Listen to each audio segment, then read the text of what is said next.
നമസ്കാരം. കേരള ഹൈക്കോടതി ജസ്റ്റിസ് ദേവൻ രാമചന്ദ്രൻ വടിയെടുത്തതോടെ പിണറായി വിജയനും സർക്കാരും അതോടൊപ്പം തന്നെ കോർപ്പറേഷൻ ഉൾപ്പെടെ ഫ്ലെക്സ് ബോർഡുകൾ നഗരത്തിൽ നിന്നും നീക്കി തുടങ്ങിയിരിക്കുകയാണ്. നഗരത്തിന്റെ തെരുവോരങ്ങളിൽ കാഴ്ച മറച്ച് ചിരി തൂക്കി നിന്ന രാഷ്ട്രീയ പ്രമുഖർ ഹൈക്കോടതി കണ്ണുരുട്ടുമ്പോൾ നേരെ ചെന്ന് പതിക്കുന്നത് പുത്തിരിക്കണ്ടം മൈതാനത്താണ്. അവിടെയാണ് അവസാനം ഈ ഫ്ലെക്സ് ബോർഡുകളെല്ലാം കൂടെ കൂട്ടം കൂട്ടി പുത്തിരിക്കണ്ടം മൈതാനത്ത് കൊണ്ടാണ് തള്ളുന്നത്. ബഹുമാനപ്പെട്ട ഹൈക്കോടതിയുടെ നിർദ്ദേശത്തിൽ നഗരത്തിൽ ചില സ്ഥലങ്ങളിലെങ്കിലും നിലവിൽ ഫ്ലെക്സ് ബോർഡുകൾ ഉണ്ട് എങ്കിലും മുൻപത്തെ പോലെ നിലവിൽ റോഡിന്റെ സൗന്ദര്യം നഷ്ടപ്പെടുത്തുന്ന രീതിയിലും അതോടൊപ്പം തന്നെ യാത്രക്കാരുടെ കാഴ്ചകൾ മറയ്ക്കുന്ന രീതിയിലേക്ക് ആ തരത്തിലേക്ക് നിലവിൽ ഫ്ലെക്സ് ബോർഡുകൾ ഇല്ല എന്നതാണ് വ്യക്തം. ആദ്യം ഹൈക്കോടതി വാക്കാൽ പറഞ്ഞിട്ടും ഒരു കൂസലുമില്ലാതെയിരുന്ന സർക്കാർ സംവിധാനങ്ങൾക്ക് നേരെ നടപടിയെടുക്കുമെന്ന് ജസ്റ്റിസ് ദേവൻ രാമചന്ദ്രൻ തറപ്പിച്ചു പറഞ്ഞതോടെയാണ് കോർപ്പറേഷൻ ഇടപെട്ട് ഫ്ലക്സ് ബോർഡുകൾ മാറ്റിയത്. നിലവിൽ CPM-ന്റെ ജില്ലാ സമ്മേളനം നടക്കുകയാണ്. കേരളത്തിൽ മൊത്തത്തിൽ ഫ്ലക്സ് ബോർഡുകൾ നിറഞ്ഞു നിൽക്കേണ്ട ഒരു സമയം കൂടിയാണ്. CPM-ന്റെ സമ്മേളന കാലം മുഴുവൻ ചുവപ്പിൽ കുളിച്ചു നിൽക്കേണ്ട ഒരു സമ്മേളനമാണ്. നഗരത്തിൽ മുഴുവൻ CPM-ന്റെ കൊടിതോരണങ്ങളും ഫ്ലക്സ് ബോർഡുകളും വരേണ്ട ആ സമയത്താണ് ദേവരാമചന്ദ്രൻ തടയിട്ടത്. രാഷ്ട്രീയ പാർട്ടിക്ക് മാത്രമല്ല മതസംഘടനകളും പരിപാടിയുമായി ബന്ധപ്പെട്ട ഫ്ലക്സ് ബോർഡുകളും കൂടാതെ സന്നദ്ധ സംഘടനകളും കൂടാതെ കോർപ്പറേഷൻ ഇടയ്ക്കിടയ്ക്ക് പണം കുറച്ച് ചില അവാർഡുകൾ വാങ്ങിക്കാറുണ്ട്. അങ്ങനെ ചില ഊള ഫ്ലക്സ് ബോർഡുകളും കൊണ്ട് ഇടുന്നുണ്ട്. അതൊന്നും തന്നെ വേണ്ട എന്ന് ദേവൻ രാമചന്ദ്രൻ കർശനമായ നടപടിയെടുത്തതോടെ നഗരത്തിലെല്ലാം ഇപ്പോൾ സൗന്ദര്യമാണ്. ഒരിടത്തും ഫ്ലക്സ് ബോർഡുകൾ കാണാനില്ല. ഫ്ലക്സ് ബോർഡുകൾ സ്ഥാപിക്കുന്നത് വഴി വാഹനയാത്രക്കാർക്ക് വലിയൊരു പ്രശ്നമാണ് സൃഷ്ടിച്ചത്. ഇതുവഴി വലിയൊരു ദുരന്തം തന്നെ ഒളിഞ്ഞിരിപ്പുണ്ടായിരുന്നു. അതാണ് ദേവൻ രാമചന്ദ്രൻ ഇടപെട്ട് അതിനൊരു തട്ടയിട്ടത്.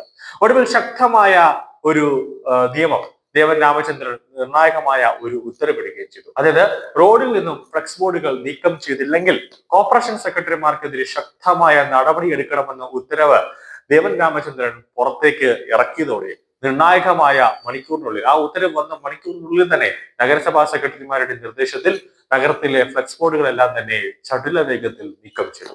കൂടാതെ ഫ്ലക്സ് ബോർഡുകൾ വയ്ക്കുന്ന ആരായാലും അവരിൽ നിന്നും പിഴ ഈടാക്കാനുള്ള നിയമം കൂടി വന്നതോടെ ഇനി ആരും ഫ്ലക്സ് ബോർഡും പൊക്കി പിടിച്ചുകൊണ്ട് നഗരത്തേക്ക് വരില്ല എന്ന ഒരു ധാരണയിലായി. കൂടാതെ റിപ്പോർട്ടുകൾ അതാത് സമയം റിപ്പോർട്ടുകൾ ഹൈക്കോടതിക്ക് കൊടുക്കേ വേണം. അതുകൊണ്ട് തന്നെയാണ് ആരുടെ മുഖം വെച്ചാലും നടപടി എടുത്തിരിക്കണമെന്ന കോടതിയുടെ നിർദ്ദേശം, കർശനമായ നിർദ്ദേശം വന്നത്.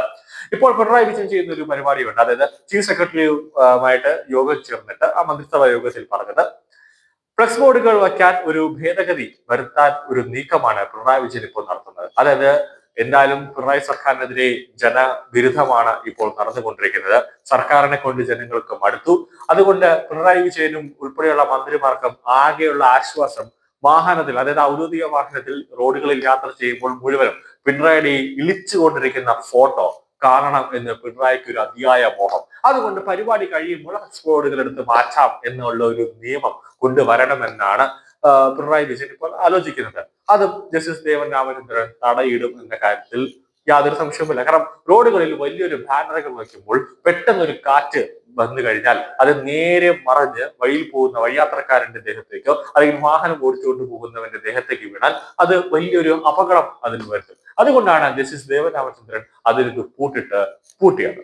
ഇനി ഫ്ലക്സ് ബോർഡ് പൊക്കി പിടിച്ചുകൊണ്ട് ഏതെങ്കിലും CPM പാർട്ടിക്കാർ വന്നാൽ ഇനി പറയോ ഒന്നും ചെയ്യില്ല. ദേവൻ രാമചന്ദ്രൻ കോളറോടെ തൂക്കി പിടിച്ചെടുത്ത് ജയിലിലേക്ക് ഇടും എന്നും നേരത്തെ തന്നെ പറഞ്ഞിട്ടുണ്ട്.